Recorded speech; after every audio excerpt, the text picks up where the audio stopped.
Hey, good morning. What's up, fam? Hey, this is your boy Shane, and you probably have seen that video I posted just a few minutes ago. I was trying to upload it on Sunday, but it wasn't working. So that's day one. So I just want to say my apologies on that. And yeah, so we're in day two of our storm series, and so let's get started. Um, so we're in Mark chapter 4, and if you scroll through or flip the pages, you will find verse 35. A lot of things have happened. I'm going to kind of cut to the chase real quick. I still have allergies. I'm outside doing yard work a good bit. Verse 35 says this. So this is Mark 4, verse 35. It says, "That day when evening came, he said to the disciples, 'Let us go over to the other side.'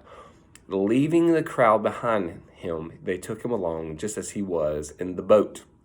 There were other boats with him, and a furious squall came up, and the waves broke, or storm came up, and the waves broke over the boat so that it was nearly swamped." Okay, so I don't know about you, but when I start thinking about waves and I think about waves and storms, I automatically think about the beach. Just when I hear the word waves, I think that I'm a beach guy. I'm not a mountain guy. I like the mountains. I think mountains are cool, but I'd much rather have a day at the beach than a day at the mountains. Some of you would differ, and we're cool for that because, I like Popeyes over most chicken joints. And so it's okay to disagree. But when I think about waves, I think about that. And I think about the waves that I've seen at the beach, which were small waves. But I've been a part of 3 hurricanes where we had to get evacuated. And one, matter of fact, the last one that was really bad was when we were stuck in the Gulf Coast, and everybody came from Miami up in the big hurricane. I can't remember. It was like about 3 or so years ago. We actually had to trek up, and I mean, it was unlike anything I've ever seen in my life. As far as like people, there's no gas, no nothing. I mean, everything is empty and abandoned. It looked like a bad movie. And we had to go all the way across and cut across Georgia to even make it back home and to find gas. And so we left at like 3:30 in the morning when everyone was leaving. It's crazy. So in that, I think of, man, just imagine being in a storm like that. And so here's the players. We have the disciples, and we know that Jesus is with them. And so we don't know what he's doing yet. And so the disciples with him. There's people that are in boats, okay? Because it says, verse 36, leave the crowd behind. They took him along just as he was in the boat. And there were also other boats with him. So there's people that were like, they just want to see the Jesus show. And so then a storm came up. Waves were gotten so bad, it was like tossing into the boat, almost swamping the entire boat over, which would be a very scary situation. Verse 38 says, Jesus was in the stern, sleeping on a cushion. The disciples woke him and said to him, "Teacher, don't you care if we drown?" Okay, here's a dad joke. Jesus wasn't woke. There was a time where Jesus wasn't woke, and he was asleep. And oftentimes middle schoolers, I mean, if you're in middle school or even switch, you would ask me sometimes that, and I have been asking in the past, "Hey, why was Jesus sleeping?" And it was pretty easy, man. He's been busy. If you just see, if you read the beginning of Mark, from Mark 2 on, you see that he was busy. I don't know if you've been busy before, but leaves you tired. So he's asleep on a cushion. I mean, like he was like on that cushion just nighttime, doing his thing. The disciples woke him and said, "Don't you care that if we drown?"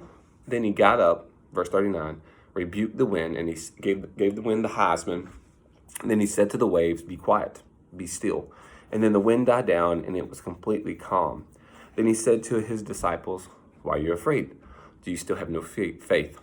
They were terrified, and they asked each other, "Who is this? Even the wind and the waves obey him." So I love that story, and I love it for many different reasons. I love it from the fact that all along Jesus was with them, and they were afraid. And if you read it correctly, you see Jesus, he wasn't worried. He was actually very comfortable. And do you actually think, from a logical standpoint, that Jesus would go, I'm sleeping on a cushion. Okay, so I'm not just sleeping on like the hard ground. I'm sleeping on a cushion.